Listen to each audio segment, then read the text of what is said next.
아저씨는 지금 금덩이를 깎아서 똥을 만들고 계시네요. 8살 배기 아이의 입에서 나온 말은 가히 충격적이었습니다. 장작더미 속에 숨겨진 황금을 알아보는 은동과 무식하지만 정직한 나무꾼 만복의 이야기 지금부터 시작합니다. 이야기 시작하기 전 구독과 좋아요 잊지 않으셨죠? 어디서 듣고 계신지 댓글로 남겨주세요. 그곳에 행복이 가득하길 기원하겠습니다. 옛날 옛적 산골 마을에 만복이라는 나무꾼이 살고 있었지요. 40평생 나무만 해온 호랍이었습니다. 하지만 요즘 들어 흉년이 계속되자 장작값이 바닥을 치고 말았지요. 마당엔 나무가 산처럼 쌓였지만 쌀독은 텅 비어 있었습니다. 바로 그날 고리대금업자 배칠성이 건달셋을 거느리고 만복의 집 앞에 들이닥친 겁니다. 이봐 만복아, 오늘이 마지막이야. 배칠성이 으름장을 놓았습니다. 고을에서 손꼽히는 악덕 사채업자였습니다. 개미 새끼 한 마리도 빚지면 뼈까지 빨아먹는다는 소문이 자자한 자였지요. 돈을 못 내면 선산 문서를 내놔. 만복의 얼굴이 하얗게 질리고 말았습니다. 선산은 조상 대대로 물려받은 유일한 재산이었지요. 제발 며칠만 더 기다려 주시오. 만복이 애원했지만 배칠성은 코웃음만 쳤습니다. 나무는 저리 쌓아놓고 돈은 없다고. 건달들이 마당에 나무 더미를 발로 차며 비웃었지요. 만복은 이를 악물고 산으로 도망치듯 뛰어올랐습니다. 오늘은 뭐든 팔아야 한다. 도끼를 휘두르며 정신없이 나무를 찢기 시작한 겁니다. 화가 치밀어 오른 만복이 도끼를 있는 힘껏 내리쳤지요. 그런데 그만 도끼날이 바위에 맞아 퍽 하고 부러지고 말았습니다. 아이고 망했구나. 만복이 주저앉아 한숨을 내쉬는데 바위 뒤에서 이상한 소리가 들려왔지요. 가까이 다가가 보니 어린아이 하나가 쓰러져 있는 겁니다. 뼈만 앙상하게 남은 몸에 누더기 옷을 걸친 모습이었지요. 숨이 끊어질 듯 가냘프게 숨을 몰아쉬고 있었습니다. 얘야, 정신 차려. 만복이 아이를 번쩍 들어 업고는 산을 내려왔지요. 집에 데려와 부뚜막에 남은 보리밥을 한 그릇 꺼냈습니다. 사실 그것이 만복 자신이 먹을 마지막 밥이었지요. 하지만 아이의 파리한 얼굴을 보니 차마 외면할 수가 없었던 겁니다. 천천히 먹거라. 만복이 밥을 떠먹이자 아이가 정신을 차리기 시작했지요. 한참을 꿀떡꿀떡 삼키더니 비로소 눈을 제대로 뜬 겁니다. 그런데 이 아이가 고개를 들어 만복의 마당을 둘러보더니 입을 떡 벌리고 말았지요. 아저씨는 지금 금덩이를 깎아서 똥을 만들고 계시네요. 만복이 어리둥절해서 물었습니다. 뭐라고? 아이가 마당에 쌓인 나무 더미를 가리키며 다시 말했지요. 저 나무들이요. 전부 돈이 되는 귀한 나무인데 장작으로 쪼갰잖아요. 은동이 비틀비틀 일어나 마당으로 걸어 나갔습니다.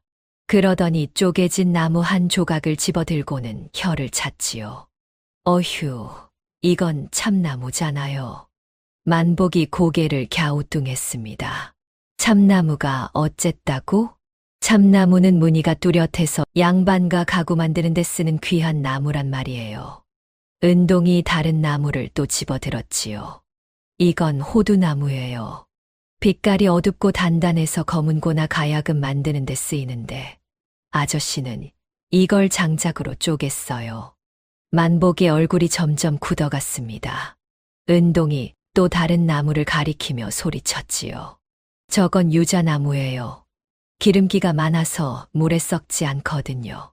배 만드는 선주들이 금 주고도 구하는 나무란 말이에요. 만복이 그제야 입을 떡 벌렸지요. 그럼 이 나무들이 전부 장작으로 팔면 한 단의 다푼이지만 제대로 쓰면 수십 냥은 받을 수 있어요. 은동의 말에 만복의 다리가 풀려 주저앉고 말았습니다. 아이고, 내가 뭘 한 거냐. 그때 은동이 만복의 어깨를 툭 치며 말했지요. 아저씨, 저 한양에서 상단 일 도왔어요. 나무 파는 법 알아요. 만복이 눈을 동그랗게 뜨고 물었습니다. 내가 나를 도와주겠다고? 은동이 고개를 끄덕였지요. 밥 먹여주신 은혜 갚아야죠. 다음 날 새벽부터 은동이 만복을 깨웠습니다. 아저씨, 일어나세요. 만복이 눈을 비비며 일어나자 은동이 마당으로 끌고 나갔지요. 오늘부터 나무 쪼개는 거 금지예요. 그러더니 헛간 구석에 처박혀 있던 낡은 톱과 자를 꺼내왔습니다. 이제 도끼는 나무 베는 데만 쓰고 톱으로 잘라야 해요. 만복이 어리둥절한 표정을 지었지요. 톱으로 자르면 뭐가 달라지는데 은동이 한숨을 푹 쉬며 설명했습니다. 가구 만드는 목수는 나무 길이가 정확해야 하고 배 만드는 선주는 두께가 일정해야 한단 말이에요. 그제야 만복이 고개를 끄덕였지요. 은동이 자를 들고 참나무 한 토막을 재기 시작했습니다. 가구재는 석자 반, 손가락 굵기로 잘라야 해요. 만복이 자를 받아들고 나무에 대보았지만 눈금이 뭔지 알 수가 없었지요. 이게 석자 반이냐? 아니에요. 그건 두자예요. 은동이 답답하다는 듯 만복의 손을 잡고 다시 재개했습니다. 만복은 평생 나무만 했지만 자로 재는 건 처음이었던 겁니다. 자반, 두자, 석자반. 만복이 중얼거리며 외우는데 땀이 비 오듯 흘러내렸지요. 은동이 이번엔 유자나무를 가리켰습니다. 배 만드는 나무는 넉자에 손바닥만 한 두께로 잘라야 해요. 만복이 톱을 들고 조심조심 자르기 시작했지요. 그런데 톱질이 삐뚤어져서 나무가 비스듬하게 잘리고 말았습니다. 아이고, 이를 어쩐담. 은동이 허리에 손을 얹고 혀를 찼지요. 아저씨 40평생 나무 하셨다며 톱질도 이 모양이에요. 만복이 얼굴을 붉히며 변명했습니다. 나는 그냥 도끼로 쪼개기만 했지. 이렇게 반듯하게 자를 일이 없었다고. 은동이 한숨을 쉬며 다시 가르쳤지요. 천천히 톱날이 나무결을 따라가게 해요. 만복이 온종일 톱질 연습을 하는데 손에 물집이 잡히고 말았습니다. 그래도 은동의 매서운 눈초리에 쉴 수가 없었지요. 해가 질 무렵 간신히 나무 몇 토막을 규격에 맞게 자르는데 성공했습니다. 은동이 그제야 방긋 웃으며 말했지요. 이제 좀 쓸만하네요. 사흘째 되는 날 배칠성이 다시 나타났지요. 이번엔 건달 5을 데리고 왔습니다. 만보가 시간 다 됐다. 배칠성이 선산 문서를 내놓으라며 손을 내밀었지요. 만복의 얼굴이 새하얗게 질렸습니다. 그때 은동이 마당으로 뛰어나왔지요. 잠깐만요. 배칠성이 코웃음을 쳤습니다. 이게 뭐야, 꼬맹이가. 보름만 기다려주세요. 그럼 빚을 다 갚아드릴게요. 배칠성이 배를 잡고 껄껄 웃었지요. 하하, 이 바보가 이제 내한테도 속아 넘어갔구만. 건달들도 따라 웃어댔습니다. 은동이 배칠성을 똑바로 쳐다보며 말했지요. 장작이 아니라 집을 팔 거예요. 아니, 배를 팔 거라고 해야 하나? 배칠성의 웃음이 뚝 멈췄습니다. 뭐라고? 저 나무로 집 2채 값은 받을 수 있어요. 보름이면 충분해요. 만복도 깜짝 놀라 은동을 쳐다봤지요. 은동이 배칠성에게 다가가 말했습니다. 대신 빚을 못 갚으면 저까지 데려가셔도 돼요. 배칠성이 은동을 한참 노려보더니 비웃었지요. 좋아, 꼬맹이 배짱은 마음에 드는구만. 보름만 기다려주지. 배칠성 일행이 떠나자 만복이 은동의 어깨를 붙잡았습니다. 얘야, 보름 안에 그 큰 돈을 어떻게 만든다고. 은동이 자신 있게 웃으며 대답했지요. 아저씨 장터 아낙네들한테 팔 생각 거리세요. 그럼 고을에서 제일 잘 나가는 목수와 배 만드는 선주를 찾아가야죠. 은동의 눈빛이 번쩍였습니다. 이틀 뒤 은동과 만복은 참나무 5토막을 짊어지고 고을 장터로 향했습니다. 고을에서 가장 큰 가구점인 유거상의 가게 앞에 섰지요. 만복이 떨리는 목소리로 물었습니다. 얘야, 정말 여기 들어가는 거냐? 당연하죠. 장작 장수가 장터 안악한테 팔면 다푼이지만 가구 목수한테 팔면 단양이에요. 은동이 만복의 등을 떠밀며 가게 안으로 들어갔지요. 유거상이 두 사람을 보더니 인상을 찌푸렸습니다. 여긴 장작 사는 데가 아니네. 은동이 태연하게 나무를 내려놓으며 말했지요. 장작이 아니라 가구재를 가져왔어요. 유거상이 코웃음을 쳤습니다. 꼬맹이가 가구재를 안다고? 은동이 참나무 한 토막을 유거상 앞에 내밀었지요. 이 나무 결을 보세요. 물결무늬가 이렇게 또렷한 참나무는 흔치 않아요. 유거상이 시큰둥한 표정으로 나무를 집어들었습니다. 그런데 나무 단면을 보는 순간 눈빛이 달라졌지요. 오, 이건 수령이 50년은 넘었을 겁니다. 이 무늬로 장롱 문짝을 만들면 양반댁 마님들이 서로 사겠다고 할 거예요. 유거상이 나무를 이리저리 살피더니 은동을 다시 쳐다봤습니다. 내 나이가 몇인데 이런 걸 아냐? 8이요. 한양 목재 상단에서 3년 일했어요. 유거상의 얼굴에 탐욕이 스쳤지요. 얼마 받을 셈이냐? 한 토막에 5냥이요. 유거상이 버럭 소리를 질렀습니다. 뭐, 이 조망만한 나무가 5냥. 은동이 태연하게 대꾸했지요. 싫으시면 말고요. 저 건너편 김거상한테 가면 되니까요. 유거상이 잠시 고민하더니 손을 내밀었습니다. 좋아, 5토막에 25냥 주지. 만복의 눈이 휘둥그레졌지요. 25냥이라니 장작으로 팔았으면 닷푼도 안 받았을 나무였습니다. 은동이 능숙하게 은을 받아 품에 넣었지요. 가게 밖으로 나오자 만복이 은동을 와락 껴안았습니다. 얘야, 내가 정말 해냈구나. 은동이 빙긋 웃으며 말했습니다. 이제 시작이에요, 아저씨. 다음 날 은동과 만복은 유자나무를 지게에 가득 지고 포구로 향했습니다. 포구엔 배 만드는 선주들이 모여 있었지요. 제일 큰 배를 가진 박선주가 담뱃대를 물고 앉아 있었습니다. 은동이 성큼성큼 다가가 말했지요. 어르신, 바닷물에 삭지 않는 나무 필요하세요. 박선주가 은동을 힐끗 보더니 코웃음을 쳤습니다. 꼬맹이가 무슨 나무 장사냐? 유자나무요. 기름기가 많아서 물에 절대 썩지 않아요. 옆에 있던 선주들이 킥킥 웃어댔지요. 저놈 봐라, 유자나무가 뭔지나 알고 짓거리나. 은동이 태연하게 지게에서 유자나무 한 토막을 꺼냈습니다. 그러더니 품에서 작은 물병을 꺼내 보였지요. 사흘 전에 유자나무 조각을 이 물병에 담가뒀어요. 선주들이 고개를 갸우뚱했습니다.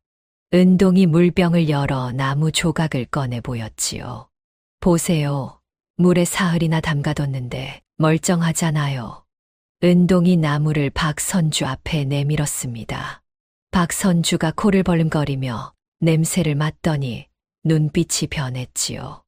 오, 기름 냄새가 진하구먼. 유자나무는 송진보다 기름기가 많아서 바닷물이 스며들 틈이 없어요. 은동이 또 다른 나무 조각을 꺼내 보였습니다. 이건 일반 소나무예요. 똑같이 물에 담가뒀는데 소나무는 이미 물이 스며들어 무르게 변해 있었지요. 선주들이 웅성거리기 시작했습니다. 정말 다르네? 박선주가 유자나무를 꼼꼼히 살펴보며 물었지요. 크기가 얼마나 되느냐? 은동이 자를 꺼내 보였습니다. 넉차의 손바닥 두께로 잘라뒀어요. 배 용골 만들기 딱 좋은 크기죠. 박선주가 턱을 쓰다듬었지요. 값은 한 토막의 10냥이요. 선주들이 벌떡 일어나며 소리를 질렀습니다. 나무 한 토막이 10냥. 은동이 씩 웃으며 대답했지요. 배 한 척 만드는데 드는 돈이 얼마인데요? 3년만 지나면 배 밑창이 썩어서 뜯어 고쳐야 하잖아요.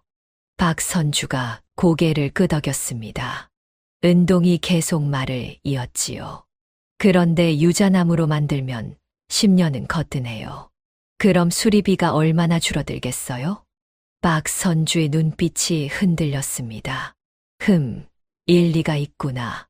게다가 배가 가벼워져서 짐도 더 많이 실을 수 있어요. 박선주가 지게에 실린 유자나무를 쳐다봤지요. 다 얼마나 되느냐? 20 토막 있어요. 좋아, 다 사겠네. 만복이 깜짝 놀라 은동을 쳐다봤습니다. 200냥이라니 평생 벌어도 못 만질 돈이었지요. 박선주가 은을 꺼내 주머니에 담아 건네주었습니다. 앞으로도 유자나무가 들어오면 나한테 먼저 가져오너라. 은동이 공손하게 절을 했지요. 감사합니다, 어르신. 포구를 나서자 만복이 은동의 손을 꼭 잡았습니다. 얘야, 내 덕분에 빚을 다 갚겠구나. 은동이 환하게 웃으며 대답했지요. 아저씨, 아직 끝이 아니에요. 보름이 채 되기도 전에 만복과 은동은 빚을 다 갚았습니다. 배칠성이 이를 갈며 돌아가는 모습에 마을 사람들이 손뼉을 쳤지요. 만복이가 드디어 빚을 갚았네. 그 꼬마가 신동이라더니 과연 대단하구먼. 소문이 퍼지자 마을 사람들이 만복의 집 앞에 몰려들기 시작했습니다. 저마다 나무를 팔아달라며 아우성이었지요. 그런데 바로 그날 밤 수상한 그림자 하나가 만복의 집 담을 넘었습니다. 다음 날 새벽 관아의 포졸셋이 만복의 집으로 들이닥쳤지요. 만복이가 누구냐? 만복이 깜짝 놀라 뛰어나왔습니다. 제가 만복인데요. 포졸 하나가 문서를 펼쳐 들었지요. 고을 진상단에서 고발이 들어왔다. 내 놈이 남의 산에서 나무를 훔쳐 팔았다는구나. 만복의 얼굴이 하얗게 질렸습니다. 무슨 소리요? 다 제 산에서 뺀 나무인데요. 포졸이 비웃었지요. 증거를 대봐라. 만복이 말문이 막혔습니다. 선산 문서는 있지만 나무 하나하나를 어디서 뺀 건지 증명할 방법이 없었지요. 은동이 후다닥 뛰어나와 소리쳤습니다. 거짓말이에요. 진상단이 우릴 시기해서 그러는 거잖아요. 포졸이 은동의 멱살을 잡아챘지요. 이 꼬맹이가 어디서 어른한테 대들어. 이런 놈이. 만복이 은동을 감싸 안았습니다. 포졸들이 만복의 팔을 비틀어 잡았지요. 잔소리 말고 관아로 가자. 마을 사람들이 모여들어 웅성거렸습니다. 만복이가 도둑질을 했다니 말도 안 돼. 진상단 놈들이 또 장난질하는구먼. 하지만 아무도 나서서 막지는 못했지요. 진상단은 고을에서 가장 큰 상단으로 사또와도 손이 닿아 있다는 소문이 자자했습니다. 만복이 끌려가는 모습을 보며 은동의 주먹이 불끈 쥐어졌지요. 이대로 당할 순 없어.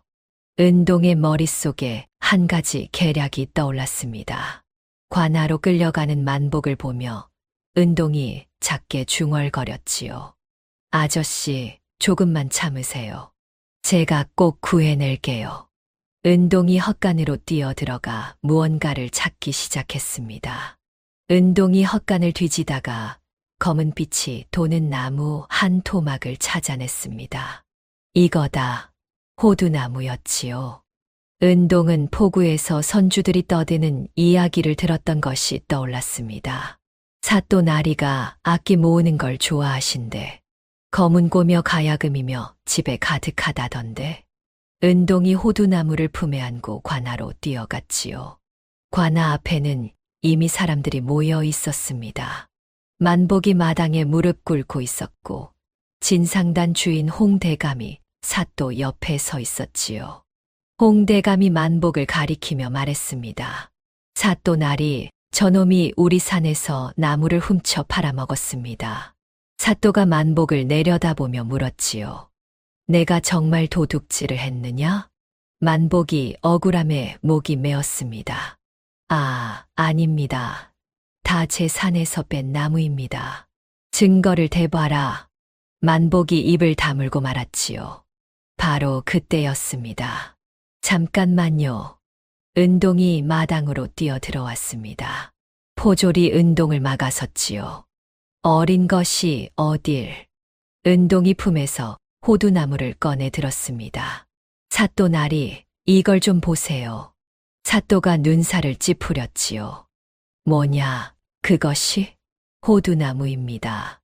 악기 만드는 데 쓰는 최고급 나무예요. 사또의 눈빛이 번쩍였습니다. 악기제라고? 은동이 호두나무를 들어 보이며 말했지요.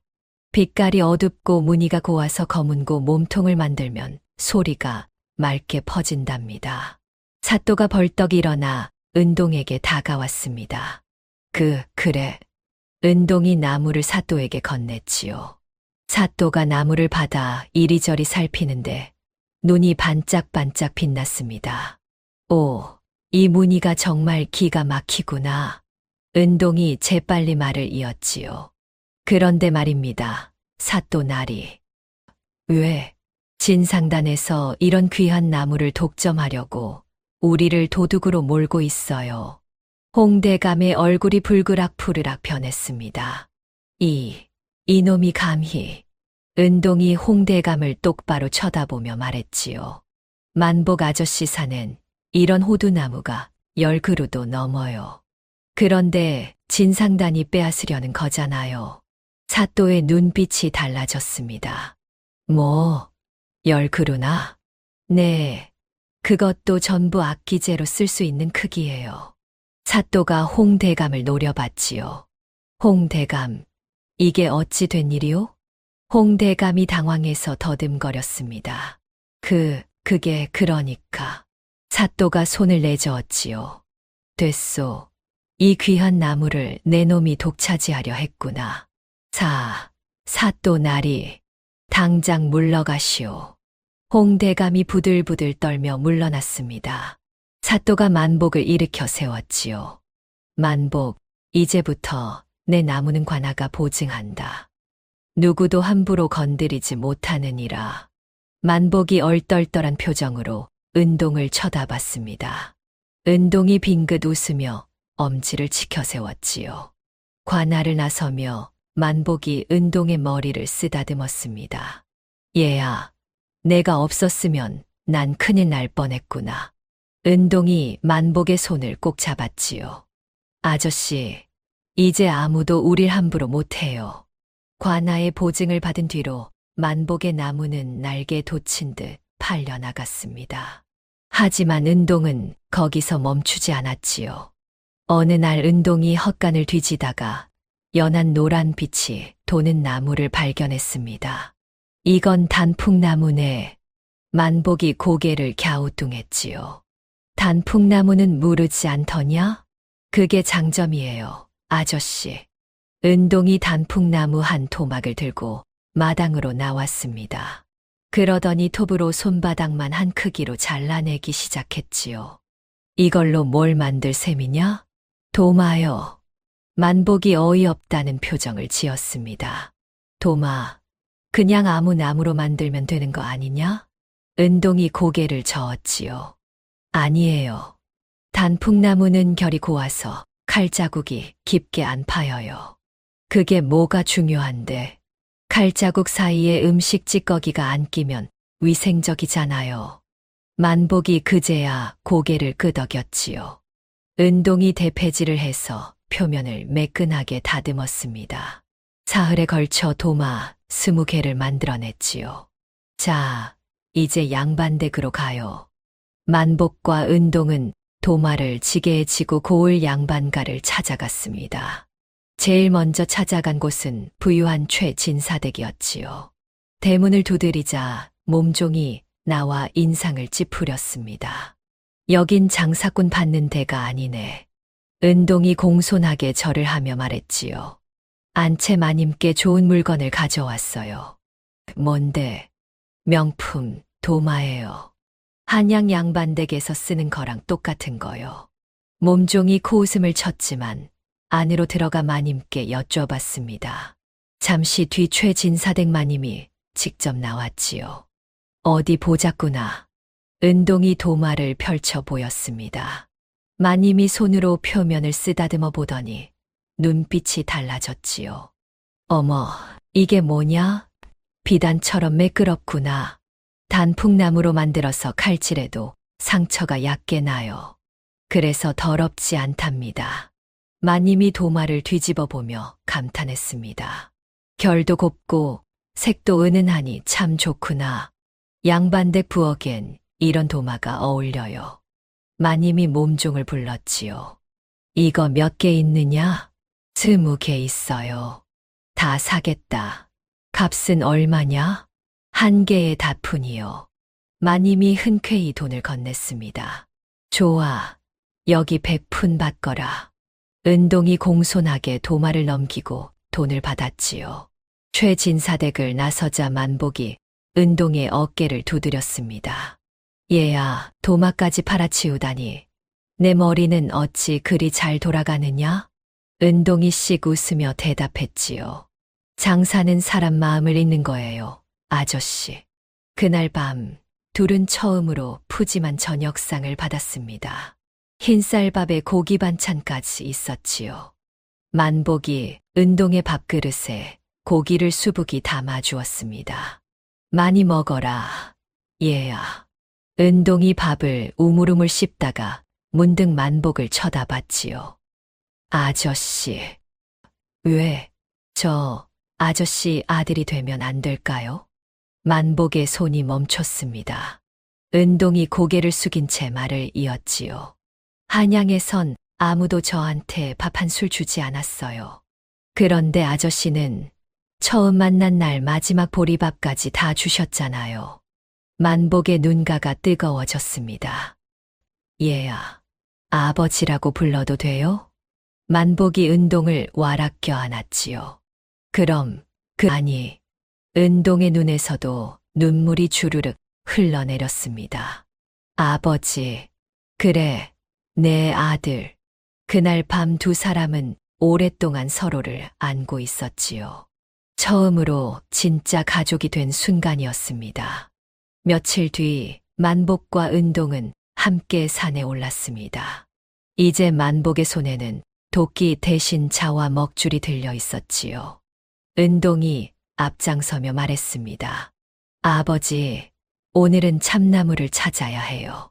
그래, 알겠다. 만복이 나무 한 그루를 가리켰지요. 저건 어떠냐? 은동이 다가가 나무를 살펴봤습니다. 아버지, 이 나무는 아직 30해밖에 안 됐어요. 50해는 돼야 무늬가 좋아져요. 만복이 고개를 끄덕이며 다른 나무를 찾기 시작했지요. 한참을 걷다가 커다란 참나무 앞에 섰습니다. 만복이 나무둥치를 손으로 쓰다듬으며 중얼거렸지요.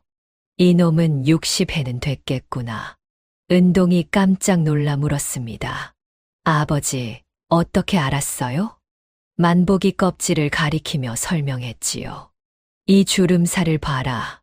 깊고 단단하지 않으냐? 나이든 나무일수록 껍질이 두껍단다. 은동이 신기하다는 듯 나무를 만져봤습니다. 만복이 계속 말을 이었지요. 그리고 이 나무는 양지 바른 곳에서 자라서 결이 고들게다. 와, 아버지, 이제 진짜 나무 전문가네요. 만복이 쑥스럽게 웃었습니다. 내 덕분이지, 얘야. 하지만 만복은 도끼를 들지 않았지요. 은동이 고개를 갸우뚱했습니다. 아버지, 왜 안 베요? 만복이 나무를 올려다보며 말했지요. 이놈을 베면 새끼들이 햇빛을 못 받는다. 만복이 참나무 주변을 가리켰습니다. 어린 참나무 서너 그루가 큰 나무 그늘 아래서 자라고 있었지요. 저것들이 자랄 때까지 기다려야 한다. 그래야 산이 망가지지 않아. 은동이 만복을 물끄러미 쳐다봤습니다. 만복이 은동의 머리를 쓰다듬으며 말했지요. 예전엔 그냥 눈에 보이는 대로 베기만 했다. 산이 헐벗든 말든 신경도 안 썼지. 만복의 눈빛이 깊어졌습니다. 그런데 내가 나무마다 쓰임이 다르다는 걸 가르쳐 줬지 않느냐. 그제야 나무가 보이더구나. 은동이 만복의 손을 꼭 잡았지요. 만복이 주머니에서 도토리 몇 알을 꺼냈습니다. 이제부턴 베는 것보다 심는 게 더 중요하단다. 만복이 땅을 파고 도토리를 심기 시작했지요. 은동도 옆에서 함께 땅을 팠습니다. 아버지, 이 도토리가 크려면 얼마나 걸려요? 50해는 걸릴 게다. 그럼 우리가 못 쓰는 거잖아요? 만복이 빙긋 웃으며 대답했지요. 우린 못 쓰지. 하지만 우리 손자대엔 쓸 수 있을 게다. 은동의 가슴이 뭉클해졌습니다. 손자라니. 만복이 진짜 자기를 아들로 여긴다는 게 느껴졌지요. 두 사람은 말없이 도토리를 심어 나갔습니다. 해가 중천에 떴을 때 20알의 도토리가 땅속에 묻혔지요. 만복이 흙을 툭툭 두드리며 말했습니다. 잘 자라거라. 너희들. 은동이 물을 길어와 심은 자리에 뿌렸지요. 돌아오는 길, 은동이 만복에게 물었습니다. 아버지, 장사는 많이 팔아야 이득 아니에요. 그렇지. 그런데 왜 나무를 아껴요? 만복이 걸음을 멈추고 은동을 쳐다봤지요. 얘야, 산이 망가지면 100년 후엔 팔 나무가 없단다. 은동이 고개를 끄덕였습니다. 만복이 계속 말을 이었지요. 장사꾼은 오늘만 생각하지만 나무꾼은 100년을 생각해야 한다. 은동이 만복의 손을 꼭 잡았습니다. 아버지 말이 맞아요. 우리 천천히 하면서도 오래 가요. 만복이 은동의 손을 다정하게 잡아주었지요.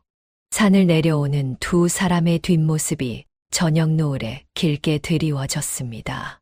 그때 은동은 몰랐지요.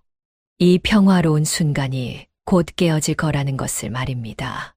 그날 밤 만복과 은동은 깊은 잠에 빠져 있었습니다. 한밤중이었지요. 담장 너머로 검은 그림자 넷이 살금살금 넘어왔습니다.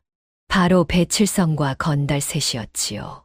배칠성이 이를 갈며 중얼거렸습니다. 감히 내 돈을 갚고도 잘만 살고 있어.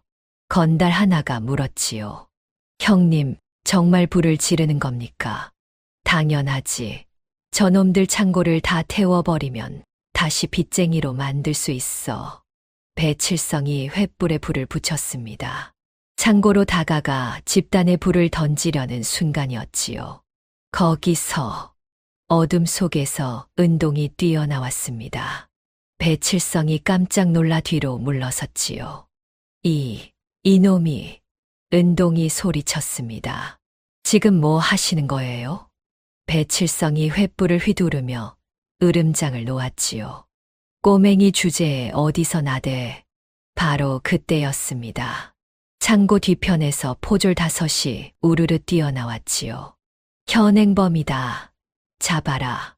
배칠성의 얼굴이 새하얗게 질렸습니다.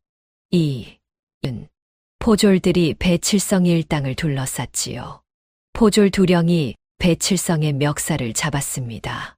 내 놈이 방화를 시도했구나. 배칠성이 발버둥을 쳤지요. 아니야. 나는 그냥 지나가다가. 은동이 배칠성이 떨어뜨린 횃불을 집어들었습니다. 그럼 이건 뭐예요? 한밤중에 횃불 들고 남의 창고 앞에서 뭐 하신 거예요? 만복도 뛰어나와 상황을 지켜봤지요. 포졸 2령이 은동에게 물었습니다. 꼬마, 내가 포졸들을 미리 숨겨뒀다며?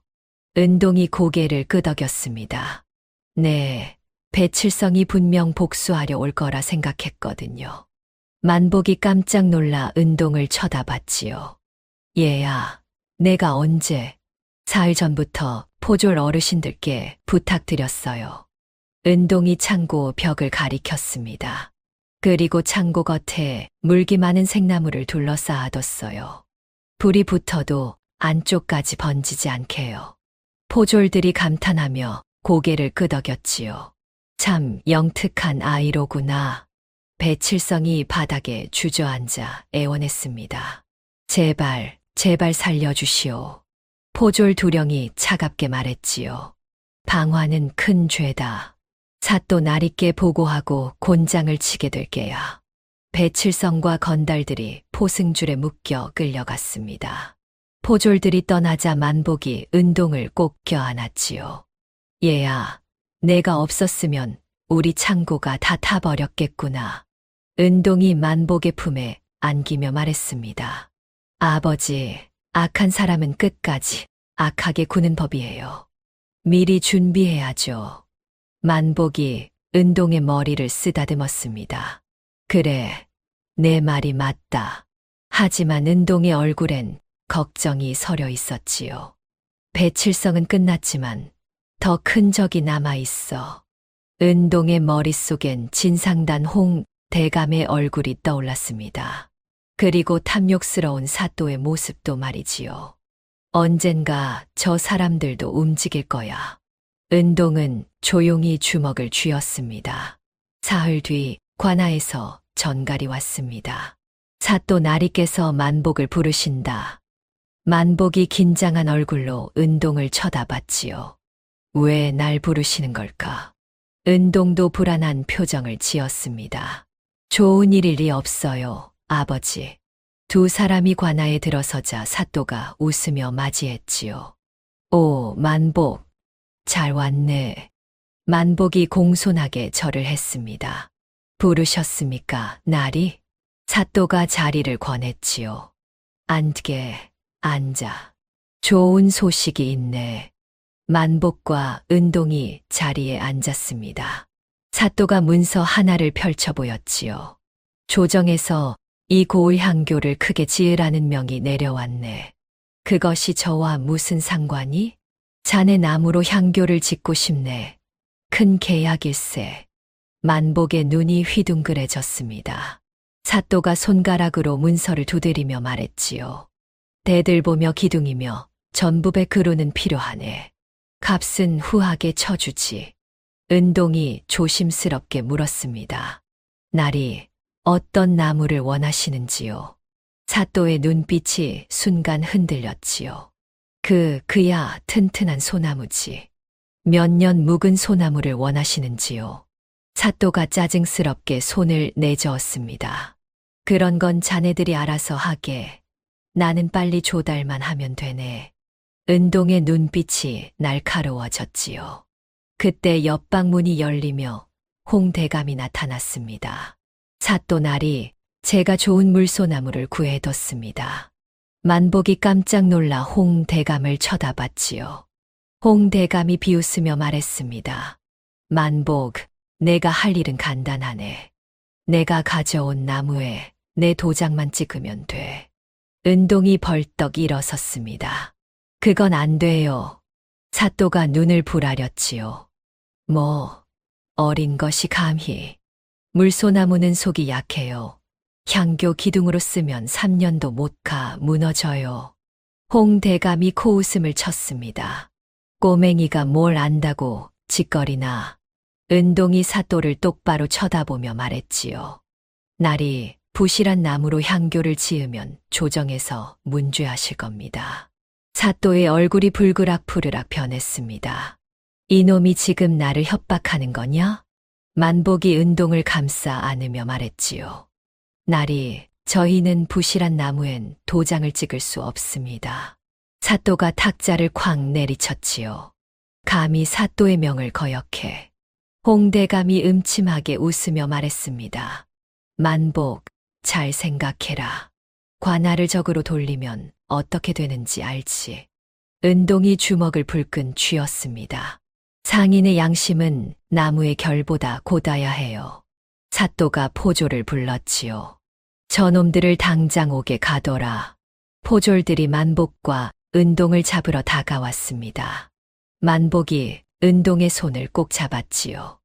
이제 끝인가? 바로 그때 홍대감이 손을 들어 포졸들을 막았습니다. 잠깐만요, 사또나리. 사또가 홍대감을 쳐다봤지요. 왜 그러시오? 홍대감이 음흉하게 웃으며 말했습니다. 저놈들을 가두는 것보다 좋은 방법이 있습니다. 무슨? 내일 향교터에서 공개 검수를 하게 하십시오. 만복이 내 나무를 직접 보고 합격 도장을 찍게 만드는 겁니다. 사또의 눈이 번쩍였지요. 오, 그거 좋구먼. 홍대감이 만복을 노려보며 말했습니다. 뭐가 부실한지 직접 증명해 보시지. 못하면 역적으로 몰 테니까. 은동이 이를 악물었지요. 다음 날 해질 무렵 향교터엔 마을 사람들이 잔뜩 모여 있었습니다. 사또와 홍대감이 높은 자리에 앉았지요. 한가운데엔 커다란 소나무 기둥 10개가 놓여 있었습니다. 만복과 은동이 끌려왔지요. 홍대감이 큰 소리로 외쳤습니다. 여러분, 이 만복이란 자가관아 나무를 부실하다 했습니다. 사람들이 웅성거렸지요. 저 소나무들이 멀쩡해 보이는데 껍질도 깨끗하고 굵기도 좋잖아. 홍대감이 만복을 가리켰습니다. 자, 어디 한번 증명해 보시지. 만복이 나무 앞으로 다가갔습니다. 겉으로 보기엔 정말 멀쩡한 소나무였지요. 만복이 나무를 두드려 봤지만 별다른 이상이 없어 보였습니다. 홍대감이 껄껄 웃었지요. 어떠냐? 아무 문제 없지. 바로 그때 은동이 나무 한 토막으로 다가갔습니다. 나무 껍질을 유심히 살펴보더니 작은 칼로 살짝 벗겨냈지요. 아버지, 여기 좀 보세요. 만복이 다가가 보니 껍질 속에 가는 구멍들이 빼곡했습니다. 이건 벌레 자국이에요. 은동이 큰 소리로 외쳤지요. 여러분, 이 나무는 이미 속이 벌레에게 다 파먹혀요. 사람들이 웅성거리며 몰려들었습니다. 은동이 껍질을 더 벗겨내자 속이 텅텅 비어 썩어 있었지요. 어머, 저게 뭐야? 속이 완전히 썩었잖아. 홍대감의 얼굴이 하얗게 질렸습니다. 은동이 다른 나무들도 껍질을 벗겨냈지요. 전부 똑같이 벌레 먹은 죽은 나무였습니다. 이 나무로 기둥을 세우면 1년도 안 돼 향교가 무너질 겁니다. 사람들이 분노하기 시작했지요. 이게 무슨 짓이냐? 관아에서 백성들 속이려 했구먼. 사또의 얼굴이 불그락푸르락 변했습니다. 홍대감이 발버둥을 쳤지요. 아, 아니야. 나도 몰랐어. 만복이 나무 한 토막을 들어 보였습니다. 이 나무는 베어진 지 3년은 넘었습니다. 일부러 죽은 나무를 가져온 거예요. 사람들이 홍대감을 둘러싸며 소리쳤지요. 사기꾼, 저놈을 잡아라. 사또가 벌떡 일어나 소리쳤습니다. 홍대감, 이게 어찌 된 일이오? 홍대감이 뒤로 물러서며 변명했지요. 사또 나리도 알고 계셨잖습니까? 순간 사또의 얼굴이 굳었습니다. 사또의 얼굴이 사색이 되었지요. 백성들의 눈빛이 차갑게 변하기 시작했습니다. 사또 나리도 공범이었구먼. 우릴 속여 뒷돈을 챙기려 했어. 사또가 다급하게 소리를 질렀지요. 아, 아니다. 이건 만복이 꾸민 음모야. 사또가 손가락으로 만복을 가리켰습니다. 저놈이 관아를 모함하려고 일부러 나무를 바꿔치기 한 거다.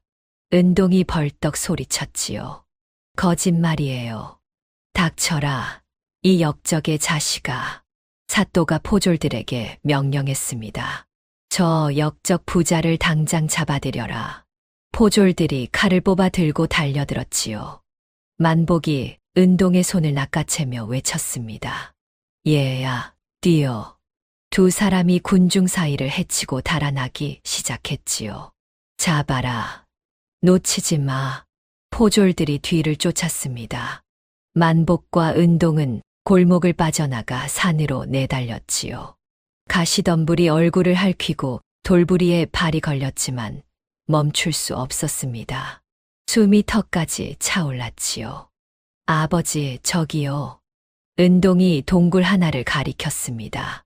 두 사람이 동굴 속으로 숨어들었지요. 포졸들의 발소리가 점점 가까워졌다가 멀어졌습니다. 한참을 숨죽이고 있다가 만복이 주저앉고 말았지요. 하. 은동도 바닥에 털썩 주저앉았습니다. 밤이 되자 동굴은 칠흑같이 어두워졌지요. 바람이 차갑게 불어와 몸을 떨게 만들었습니다. 만복이 은동을 끌어안아 주었지요. 얘야, 추우냐? 은동이 고개를 끄덕였습니다. 먹을 것이 없어 배가 바짝 붙어버렸습니다. 은동이 입술이 터져 피가 맺혔지요. 만복이 은동의 머리를 쓰다듬으며 말했습니다. 얘야, 미안하다. 왜요, 아버지? 내가 날 도와주려다 이 꼴이 됐구나. 은동이 고개를 저었지요. 아니에요. 아버지가 잘못한 게 아니에요. 만복의 눈에서 눈물이 주르르 흘러내렸습니다. 평생 나무만 하던 바보 영감이 뭘 안다고 내가 날 믿어줬냐. 아버지는 바보가 아니에요. 은동이 만복의 손을 꼭 잡았지요. 아버지는 나무를 사랑하는 진짜 나무꾼이에요. 그게 제일 중요한 거예요. 만복이 은동을 꼭 끌어안았습니다. 얘야, 고맙다. 내 덕분에 나무꾼이 나무가 뭔지 알게 됐어. 은동도 만복을 꼭 안았지요. 아버지, 우리 포기하면 안 돼요. 그래, 그래야지.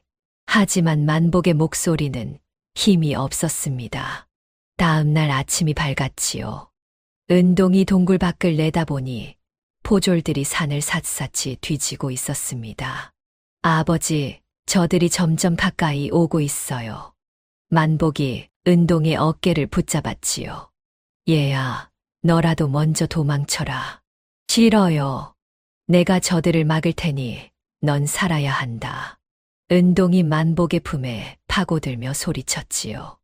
아버지 없이는 못 살아요. 우리 같이 죽을 거면 같이 죽어요.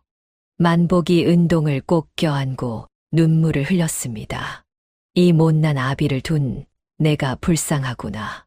은동도 눈물을 뚝뚝 흘렸지요. 두 사람이 서로를 안고 떨고 있을 때였습니다. 동굴 밖에서 낯선 목소리가 들려왔지요. 거기 누구 있느냐? 만복과 은동이 숨을 죽였습니다. 아무도 없는 것 같은데요. 그럼 다른 곳을 뒤져보자고. 포졸들의 발소리가 멀어졌지요. 은동이 가슴을 쓸어내렸습니다. 한참을 기다린 뒤 만복이 조심스럽게 말했지요. 얘야, 이러다간 우리 둘 다 잡혀 죽는다. 아버지, 아직 방법이 있어요. 은동이 동굴 바닥에 나뭇가지 하나를 집어들었습니다. 이걸로 뭘 하려고? 은동의 눈빛이 번쩍였지요. 아버지, 칼 있으세요? 만복이 허리춤에서 작은 칼을 꺼냈습니다. 은동이 나뭇가지 껍질을 벗기기 시작했지요. 아버지가 나무에 글자 새길 줄 아시잖아요? 그건 그렇지만 사또의 죄를 나무에 새겨서 한양으로 보내는 거예요. 만복이 눈이 휘둥그레졌지요. 무슨 소리냐? 어떻게 한양까지? 물에 뜨는 가벼운 나무로 만들어서 강물에 띄우는 거예요. 만복이 무릎을 탁 쳤습니다. 아, 그 방법이. 두 사람은 밤새도록 동굴 주변의 가벼운 나무를 모았지요. 만복이 칼로 나무를 깎아 손바닥만 한 크기로 만들었습니다. 은동이 불에 그을려 글자를 새기기 시작했지요. 사또 김만석이 향교 재건 비용을 횡령하고 부실한 나무로 백성을 속였다. 만복도 열심히 글자를 새겼습니다. 홍대감과 짜고 죽은 나무를 멀쩡한 나무라 속여 팔았다. 이틀 밤낮을 꼬박 세우며 나무 조각 수백 개를 만들어냈지요. 은동이 나무 조각 하나를 무릉덩이에 띄워봤습니다. 동동 떠올랐지요. 됐어요, 아버지. 만복과 은동은 한밤중에 동굴을 빠져나와 강가로 향했습니다. 달빛만이 길을 비춰주고 있었지요. 강가에 도착하자 은동이 나무 조각들을 물에 띄우기 시작했습니다. 하나, 둘, 셋. 나무 조각들이 물살을 따라 떠내려가기 시작했지요. 만복도 함께 띄웠습니다. 이것들이 한양까지 가겠느냐? 가게 될 거예요. 물살을 타면 나으리면 한양 근처까지 갈 거예요. 수백 개의 나무 조각이 달빛에 반짝이며 떠내려갔습니다. 은동이 두 손을 모아 기도했지요. 제발 누군가 이걸 발견해 주세요. 만복도 고개를 숙이고 빌었습니다. 하늘이시여, 이 억울함을 풀어주소서. 모든 나무 조각을 띄워 보낸 뒤 두 사람은 다시 동굴로 돌아왔지요. 이제 할 수 있는 건 기다리는 것뿐이었습니다. 나흘째 되는 날 아침이었습니다. 동굴 밖에서 포졸들의 목소리가 들려왔지요. 여기다, 동굴이 있어. 만복이 은동을 품에 꼭 안았습니다. 얘야, 이제 끝인가 보구나. 은동도 만복을 꼭 껴안았지요. 아버지, 무섭지 않아요. 아버지랑 같이니까요. 포졸 대여섯이 동굴 안으로 들어왔습니다. 저기 있다. 만복과 은동을 끌어내 밧줄로 묶었지요. 그때 말을 탄 사또가 나타났습니다. 홍대감도 함께였지요. 사또가 말해서 내려 만복 앞으로 다가왔습니다. 이 역적놈들, 감히 나를 모함했어. 사또가 칼을 뽑아 들었지요. 여기서 죽여버리면 아무도 모를 게야. 칼날이 번쩍이며 만복의 목을 향했습니다. 바로 그 순간이었습니다. 거기 멈춰라. 우렁찬 목소리가 산을 울렸지요. 모두가 그쪽을 돌아봤습니다. 말을 탄 관복 입은 양반이 다가오고 있었지요. 뒤엔 군관 10명이 따르고 있었습니다. 사또의 얼굴이 하얗게 질렸습니다. 양반이 말해서 내려 품에서 마패를 꺼냈지요. 암행어사 출두요. 마패가 햇빛에 반짝였습니다. 사또와 홍대감이 그 자리에 무릎을 꿇고 말았지요. 아, 암행어사 나리. 포졸들도 허둥지둥 무릎을 꿇었습니다. 암행어사가 차갑게 말했지요. 김만서, 내가 이 고을 사또냐? 그렇습니다. 지금 무슨 짓을 하려던 것이냐? 사또가 땀을 뻘뻘 흘리며 대답했습니다. 저들이 역적이옵니다. 암행어사가 코웃음을 쳤지요. 역적. 내가 보기엔 내가 역적 같은데? 암행어사가 군관 하나에게 눈짓했습니다. 군관이 자루 하나를 들고 와 땅에 쏟아냈지요. 나무 조각 수십 개가 와르르 쏟아져 나왔습니다. 이 뭡니까? 사흘 전 한강 하류에서 백성들이 이걸 건져 올렸다. 내 죄상이 낱낱이 적혀 있더구나. 사또의 입이 바짝 말랐습니다. 암행어사가 나무 조각 하나를 집어 읽기 시작했지요. 사또 김만석이 향교 재건 비용을 횡령하고 부실한 나무로 백성을 속였다. 홍대감이 바들바들 떨었습니다. 암행어사가 다른 조각을 또 읽었지요. 홍대감과 짜고 죽은 나무를 멀쩡한 나무라 속여 팔았다. 암행어사가 만복과 은동을 쳐다봤습니다.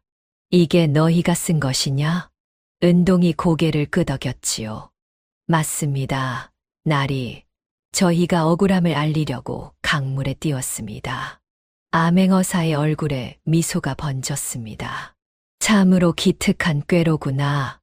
암행어사가 군관들에게 명령했지요. 김만석과 홍대감을 결박하라. 예, 군관들이 사또와 홍대감을 포승줄로 묶었습니다. 홍대감이 발버둥을 쳤지요. 억울합니다. 나리, 입 닫혀라. 내 죄는 향교터에서 이미 드러났다. 암행어사가 만복과 은동의 밧줄을 직접 풀어주었습니다. 이제 괜찮다. 너희는 무죄다. 만복이 땅에 엎드려 절을 했지요. 고맙습니다. 나리, 고맙습니다. 은동도 눈물을 흘리며 절했습니다. 암행어사가 두 사람을 일으켜 세웠지요. 너희가 상인의 양심을 지킨 덕분에 큰 비리를 막았다. 암행어사 일행이 사또와 홍대감을 끌고 고을로 돌아왔습니다. 마을 사람들이 모두 나와 환호했지요. 만복이가 살아 돌아왔다. 은동이도 무사하구나. 사람들이 만복과 은동을 어깨에 메고 들썩들썩 흔들었습니다. 영웅이다, 영웅. 암행어사가 관아 앞에서 선포했지요. 김만석은 파직하고 한양으로 압송한다. 홍대감도 재산을 몰수하고 유배 보낸다. 백성들이 손뼉을 치며 환호했습니다. 암행어사가 만복을 불렀지요. 만복, 앞으로 나오너라. 만복이 떨리는 발걸음으로 앞으로 나갔습니다. 너는 이 고을에 관하 공인 목재상이 되거라. 앞으로 모든 관청 나무는 내가 되라. 만복의 눈이 휘둥그레졌지요. 나리, 제가 그런 큰일을? 너만큼 나무를 아끼고 사랑하는 자가 없더라. 내가 해라. 만복이 깊이 절을 했습니다. 은예 잊지 않겠습니다. 암행어사가 은동에게도 눈길을 주었지요. 꼬마, 내 이름이 뭐냐? 은동이라고 합니다. 참으로 영특하구나. 크면 훌륭한 상인이 될 게야. 은동이 눈물을 글썽이며 절했습니다. 고맙습니다. 날이 해가 질 무렵 암행어사 일행이 고을을 떠났지요. 만복과 은동은 집으로 돌아왔습니다. 마당에 서서 서로를 바라보다가 동시에 웃음을 터뜨렸지요. 아버지, 우리 이겼어요. 그래, 이겼다. 만복이 은동을 번쩍 들어 올려 빙글빙글 돌렸습니다. 닷새가 지난 어느 날 아침이었습니다. 만복과 은동이 마당에서 나무를 다듬고 있을 때였지요. 대문 밖에서 말발굽 소리가 들렸습니다. 화려한 옷을 입은 양반 하나가 말에서 내렸지요. 뒤따라 하인 셋이 짐을 잔뜩 들고 내렸습니다. 양반이 은동을 보더니 눈을 크게 떴지요. 은동아. 은동의 얼굴이 굳었습니다. 만복이 낯을 내려놓으며 물었지요. 누구시오? 양반이 거들먹거리며 대답했습니다. 나는 한양 칠패 상단의 주인 박상인이라 하오. 이 아이의 친아비요. 만복의 눈이 휘둥그레졌지요. 박상인이 은동에게 다가왔습니다. 은동아, 아버지다. 드디어 찾았구나. 은동이 뒤로 물러섰지요. 박상인이 손을 내밀었습니다. 소문을 듣고 달려왔다. 내가 이 고을에서 큰일을 했다며? 무슨 일로 오셨습니까? 박상인이 환하게 웃으며 말했지요. 당연히 널 데려가러 왔지. 내가 이렇게 영특한 줄 알았으면 진작 찾았을 게다. 만복이 은동 앞을 막아섰습니다. 잠깐만 기다리시오. 박상인이 만복을 위아래로 훑어봤지요. 당신이 이 아이를 주운 나무꾼이요? 그렇소. 박상인이 주머니에서 은 한 봉지를 꺼냈습니다. 수고비요. 내 아들 돌봐줘서 고맙소. 은을 만복 앞에 던졌지요. 만복의 얼굴이 불그락 푸르락 변했습니다. 이게 무슨 짓이오? 박상인이 코웃음을 쳤지요. 어차피 머슴 주제에 양반 아들 키울 자격도 없잖소. 은동이 주먹을 불끈 쥐었습니다. 박상인이 은동의 팔을 잡았지요. 가자, 은동아. 한양 가면 비단옷 입혀주고 글 공부도 시켜줄게. 은동이 팔을 뿌리쳤습니다. 싫어요. 박상인의 얼굴이 굳었지요. 뭐라고? 전 안 가요. 여기가 제 집이에요. 박상인이 버럭 소리를 질렀습니다. 이놈아, 내가 감히. 당신은 절 버렸잖아요. 굶어 죽게 내버려뒀잖아요. 은동의 눈에서 눈물이 주르륵 흘러내렸지요. 제가 한양에서 얼마나 맞고 굶었는지 아세요? 박상인이 말문이 막혔습니다. 은동이 만복 뒤로 돌아가 품에 안겼지요. 이 아버지는 처음 만난 날 마지막 보리밥까지 나눠주셨어요. 만복이 은동을 꼭 끌어안았습니다. 은동이 계속 말을 이었지요. 굶어 죽게 생긴 저를 살려주시고 나무 냄새 나는 손으로 머리를 쓰다듬어 주셨어요. 박상인의 얼굴이 창백해졌습니다. 은동아, 그건 나를 키운 건 비단 옷이 아니에요. 나무 냄새 나는 이 아버지의 땀이에요. 만복의 눈에서도 눈물이 뚝뚝 떨어졌지요. 은동이 만복을 올려다보며 말했습니다. 아버지, 저 한양 안 가요. 여기서 아버지랑 평생 살 거예요. 만복이 은동을 꼭 껴안으며 울먹였지요. 얘야, 고맙다. 정말 고맙다. 박상인이 한참을 서 있다가 한숨을 내쉬었습니다. 그래, 내가 잘못했다. 박상인이 바닥에 떨어진 은 봉지를 집어들었지요. 이건 내가 내게 줄 수 있는 전부였는데 이것도 필요 없겠구나. 은동이 고개를 돌렸습니다. 박상인이 말에 올라타며 마지막으로 말했지요. 은동아, 행복하게 살 거라. 말발굽 소리가 점점 멀어졌습니다. 만복과 은동은 한참을 서로를 안고 있었지요. 만복이 은동의 머리를 쓰다듬으며 말했습니다. 얘야, 후회 안 하겠느냐? 은동이 고개를 저었지요. 아니요. 전 아버지가 좋아요. 나 같은 늙은이가 뭐가 좋으냐? 은동이 환하게 웃으며 대답했습니다. 아버지는 나무처럼 따뜻하고 든든하거든요. 만복이 은동을 번쩍 들어 올렸지요. 두 사람이 함께 웃음을 터뜨렸습니다. 석 달이 지났습니다. 만복과 은동은 고을 한복판에 큰 목재 상단을 열었지요. 간판엔 만복목상이라 크게 써 있었습니다. 개업 첫날부터 사람들이 구름처럼 몰려들었지요. 만복날이 우리 집 대들보 좀 봐주시오. 은동 도련님, 배 만들 나무 구할 수 있소? 만복은 이제 고을 사람들에게 존경받는 나무 전문가가 되어 있었습니다. 은동도 어린 나이에 꼬마 상단주라 불리며 유명해졌지요. 어느 날 이웃 고을 부자가 찾아왔습니다. 만복날이 혼례 예물함을 만들 나무가 필요하오. 만복이 턱을 쓰다듬었지요.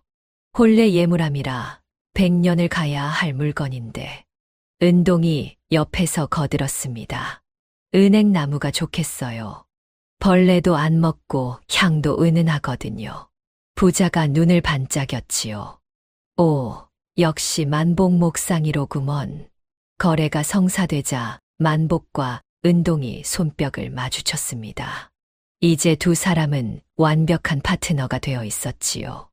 만복은 산에서 나무를 고르고 은동은 손님을 맞이했습니다. 한 달에 한 번 두 사람은 함께 산에 올라 도토리를 심었지요. 아버지, 오늘은 여기에 심어요. 좋다. 이 자리가 햇볕도 잘 들고 물도 좋구나. 봄에 심은 도토리에서 이미 작은 싹이 돋아나고 있었습니다. 은동이 싹을 쓰다듬으며 말했지요. 아버지, 이 나무가 크면 우리 손자가 쓸 수 있을까요? 만복이 빙긋 웃었습니다. 그럼 손자며 증손자까지 쓸 게다. 어느덧 겨울이 찾아왔습니다. 첫눈이 내리는 날, 만복과 은동은 마루에 나란히 앉아 있었지요. 은동이 따뜻한 차 한 잔을 만복에게 건넸습니다. 아버지, 따뜻하게 드세요. 고맙다, 얘야. 만복이 차를 홀짝이며 하늘을 올려다봤습니다. 눈송이가 하얗게 내려앉고 있었지요. 얘야, 내가 너를 만난 게 꿈만 같구나. 은동이 만복의 손을 꼭 잡았습니다. 저도요, 아버지. 산에서 굶어 죽게 생긴 꼬마가 이제 고을 제일 상인이 됐어. 은동이 씩 웃으며 대답했지요. 아버지가 저를 키워주셨잖아요. 만복이 은동의 머리를 쓰다듬었습니다. 아니다. 내가 날 키워줬지. 무슨 말씀이세요?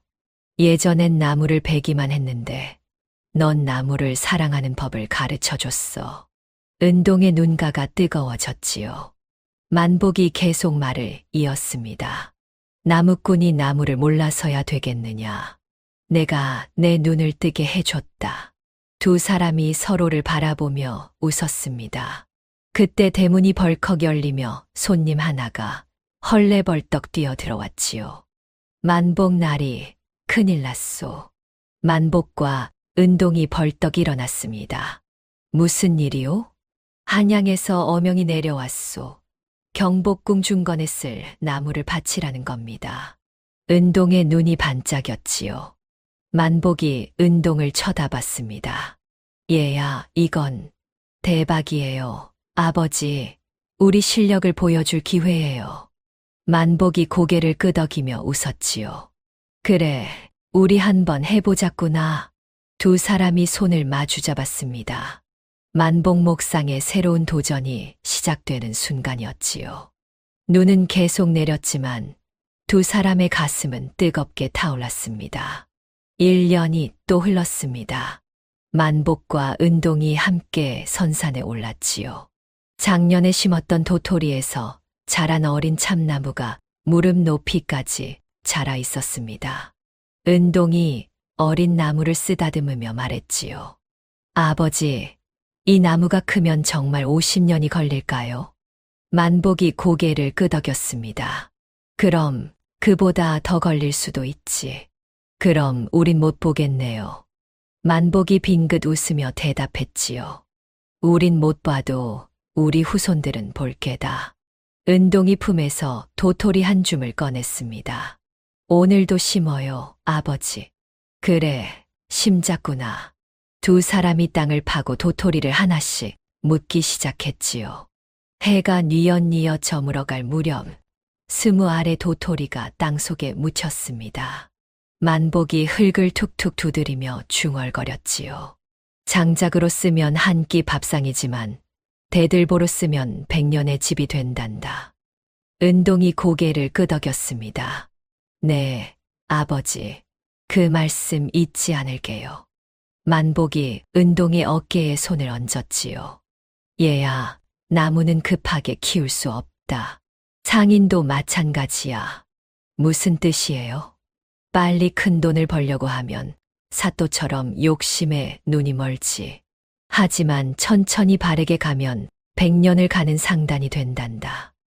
은동이 만복의 손을 꼭 잡았습니다. 아버지, 우리 100년 가는 상단 만들어요. 만복이 환하게 웃었지요. 그럼 그렇게 하자꾸나. 두 사람이 산을 내려오는데 바람이 살랑살랑 불었습니다. 어린 나무들이 바람에 흔들렸지요. 은동이 걸음을 멈추고 뒤를 돌아봤습니다. 아버지, 저 나무들 봐요. 만복도 멈춰 서서 나무들을 바라봤습니다.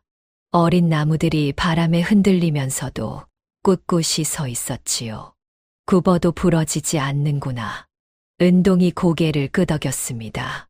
우리도 저 나무처럼 흔들려도 부러지지 않을 거예요. 만복이 은동의 머리를 다정하게 쓰다듬었지요. 그래, 얘야.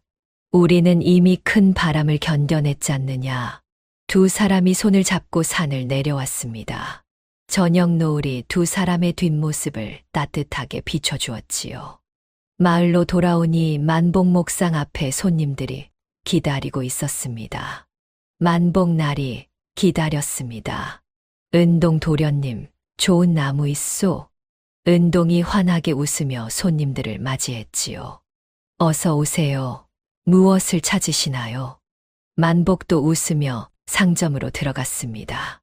그날 밤 별이 총총한 하늘 아래 두 사람은 마루에 앉아 있었지요. 은동이 하늘을 올려다보며 말했습니다. 아버지, 우리 정말 행복하죠. 그럼 이보다 더 행복할 순 없지. 저 처음 아버지 만났을 때가 생각나요. 만복도 그날을 떠올렸습니다. 나도 기억한다. 굶어서 쓰러져 있던 너를 업고 내려왔지. 은동이 만복의 손을 꼭 잡았지요. 그때 아버지가 마지막 보리밥을 주지 않으셨으면 전 죽었을 거예요. 만복의 눈가가 촉촉해졌습니다. 아니다. 내가 날 살렸지. 나무를 사랑하는 법을 가르쳐 줬잖느냐. 두 사람이 서로를 바라보며 웃었습니다. 별빛이 두 사람을 비춰주고 있었지요. 옛말에 이런 말이 있습니다. 나무를 심는 자는 미래를 심는 것이고, 사람을 기르는 자는 희망을 기르는 것이라고 말이지요. 만복과 은동은 나무도 심고 서로의 마음도 심었습니다. 그렇게 두 사람은 100년을 가는 상도의 길을 걸어가기 시작했지요. 이번 이야기가 마음에 남으셨다면 어디서 들으시는지 지역과 소감을 남겨보세요. 감사합니다.